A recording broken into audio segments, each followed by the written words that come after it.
Donald Trump, जिनका दूसरा कार्यकाल जब से शुरू हुआ है तभी से वो अपनी अजीबोगरीब पॉलिसी और बयानों के चलते विवादों से घिरे रहते हैं। फिर चाहे मित्र देशों से टकराव हो या टैरिफ विवाद हो, वे अपने आप को सबसे ऊपर बताने का प्रयास करते नजर आते हैं। और ऐसे में भारत के विरोध में उनके अजीबोगरीब बयान भी आपने सुने और देखे होंगे, जैसे भारतीय लोगों को हथकड़ी बांध देश से निकालना हो, या भारतीय लोग जो पैसा कमाकर अपने घर वालों को बेचते हैं उस पर 5% टैक्स लगाना हो, या फिर भारत के सामान पर अतिरिक्त टैक्स की बात हो। इतना ही नहीं, पिछले दिनों तो उन्होंने हद ही कर दी जब अपनी कंपनी एप्पल को कहा कि तुम भारत में मैन्युफैक्चरिंग प्लांट लगाना बंद करो। ये मुझे बिल्कुल भी पसंद नहीं कि कोई अमेरिकन कंपनी भारत में स्पेसिफिकली जाए और वहाँ अपना कारोबार शुरू करे। उनके इस बयान के बाद से ही भारतीय लोगों को चिंता होने लगी थी कि जो कंपनियां चीन से निकलकर ट्रेड वार के डर से भारत आ रही हैं, अब वो ट्रंप के डर से भारत की ओर रुख नहीं करेंगी, खासकर अमेरिकी कंपनियां, जिससे हमारी इकोनॉमी को जबरदस्त नुकसान होगा।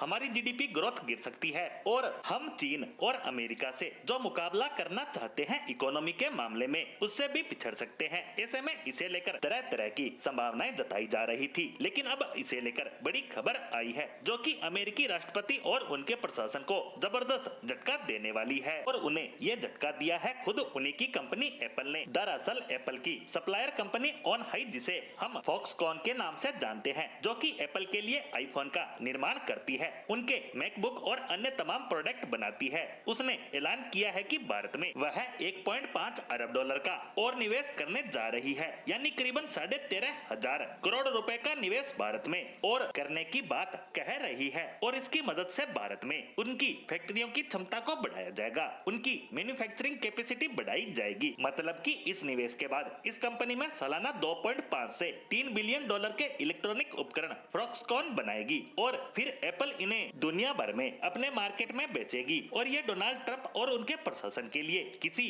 बड़े झटके से कम नहीं है, क्योंकि कुछ दिन पहले ही अमेरिकी राष्ट्रपति डोनाल्ड ट्रंप ने अपनी मिडिल ईस्ट की यात्रा के दौरान एप्पल के सीईओ से कहा था कि तुम भारत में फैक्ट्री मत लगाओ, ये मुझे बिल्कुल पसंद नहीं है। लेकिन अब उनका सबसे बड़ा सप्लायर 1.5 अरब डॉलर का निवेश भारत में करेगा, जो भारत के लिए मेगा खुशखबरी से कम नहीं है, क्योंकि इससे बाकी की जो छोटी बड़ी कंपनियां हैं जो चीन को छोड़कर भारत में निवेश करने की तैयारी कर चुकी हैं या निवेश कर रही हैं, उन्हें भी भरोसा मिलेगा कि ट्रंप की बातों को कैसे सुनकर अनसुना करना है और भारत में वो जो निवेश कर रहे थे उसका काम वो बेधड़क आगे बढ़ा सकेंगे। कहा जा रहा है कि यह तो अभी शुरुआत भर है, अभी तो ट्रंप को कुछ और बड़े झटके लगने वाले हैं, जिसके बाद अमेरिकी राष्ट्रपति की क्या हालत होती है ये तो आने वाला समय ही बतलाएगा।